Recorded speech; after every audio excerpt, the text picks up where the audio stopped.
referindo-se a outras sedes reguladoras de energia vital, assinala o autor, seguindo a ordem de sua localização, que o centro laríngeo, abre aspas, preside aos fenômenos vocais, inclusive às atividades do timo, da tireoide e das paratireoides, fecha aspas. O centro cardíaco, abre aspas, sustenta os serviços da emoção e do equilíbrio geral, fecha aspas. O centro esplênico, que, abre aspas, no corpo denso está sediado no baço, fecha aspas, regula a, abre aspas, distribuição e a circulação adequada dos recursos vitais que todos os escaninhos do veículo de que nos servimos, fecha aspas. O centro gástrico, abre aspas, se responsabiliza pela penetração de alimentos e fluidos em nossa organização, fecha aspas. E o centro genésico é a sede do, abre aspas, santuário do sexo como modelador de formas e estímulos, fecha aspas. Entre a Terra e o Céu, 16ª edição, FEB, citado na página 128. Nota de rodapé.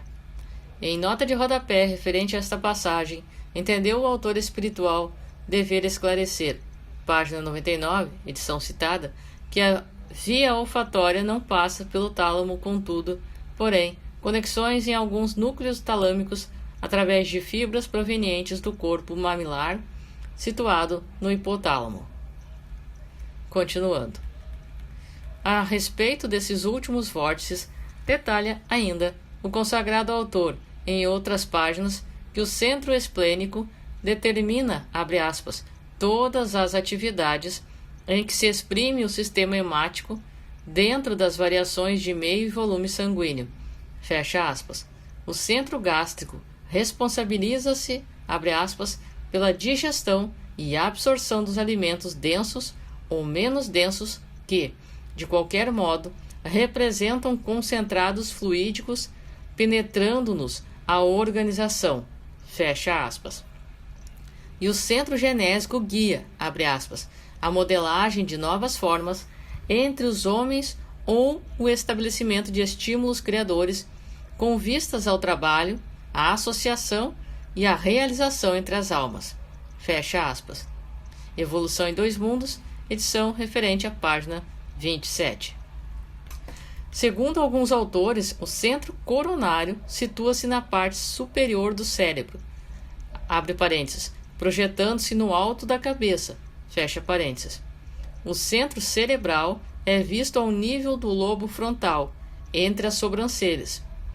O centro laríngeo localiza-se na região do pescoço. O centro cardíaco encontra-se na região do coração, entre parênteses, precordial.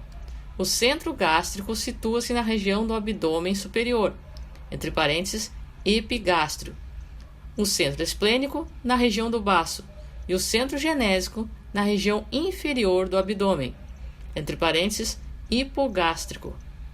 Na verdade, o perispírito, como já anotado, é integralmente a matriz do corpo físico, a organização anatomofisiológica deste apenas reflete a realidade daquele. Cada célula do corpo denso corresponde a uma célula do corpo espiritual. Cada função orgânica corresponde a uma função perispirítica.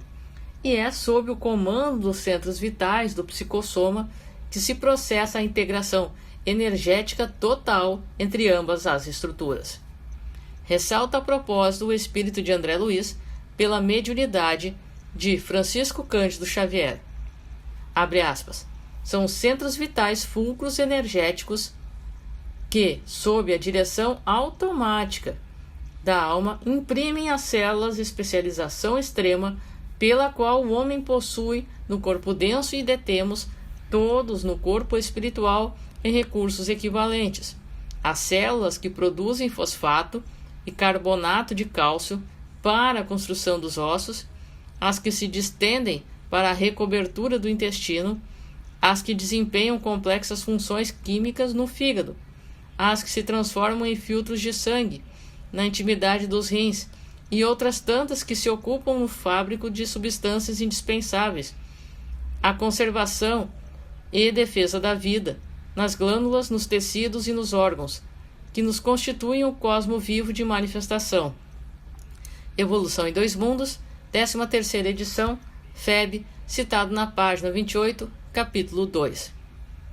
A importância capital desses centros de força, abre parênteses, percebidos por alguns cientistas como, entre aspas, centros morfogênicos, comandando a especialização celular, o impulso histogênico dirigido à formação dos diferentes órgãos, como visto, já é hoje reconhecida pela maioria dos investigadores que se ocupam do tema. Observe-se, finalmente, que nas fases de intermissão, abre parênteses, termo empregado por Guimarães Andrade para designar, em Espiritismo, o intervalo entre encarnações, fecha parênteses, os centros vitais nada perdem em importância na sustentação do dinamismo perispirítico, embora apresentem algumas transformações importantes, principalmente nos centros gástrico e genésico, como informa André Luiz, e ainda que, de outro lado, sob o influxo da mente, possam esses dois centros de força entrar em processo de debilitação, chegando até a quase apagar-se fisiologicamente.